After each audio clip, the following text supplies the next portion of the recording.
Sinong binubusuhan mo dyan? Warning, warning. Yes guys, ngayong araw nga pala pupunta kami ng Kyoto. Mahaba-haba rin kasi ang bakasyon namin dito sa Japan. Kasama ko nga pala ang aking asawa na si Ronaldin at ang kanyang co-work na si Rosewin. Mga Lodi, follow nyo na din ako.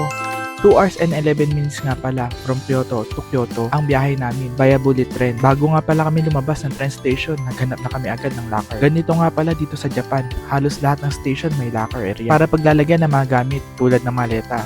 Hirap kasi gumala ng maraming dalang gamit. After namin mailagay yung mga gamit namin sa locker, agad na kami naglakad-lakad sa lugar kahit mainit. Look guys, ang ganda ng paligid. Ni The Kyoto Tower nga pala ang pupuntahan namin. Ayun, medyo malayo pa. Oops, ang sweet naman. Wow! Si Rosewin, ganadong-ganado sa paglalakad kahit mainit ang panahon. You know, may pag-aura pa oh.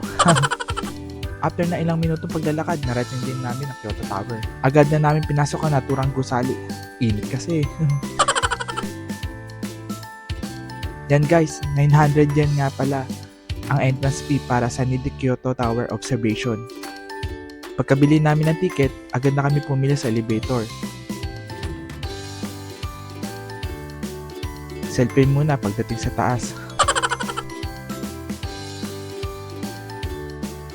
Yan, happy-happy ang asawa ko. First time lang namin kasi nakakyat ng ganitong kataas na gusali dito sa Japan.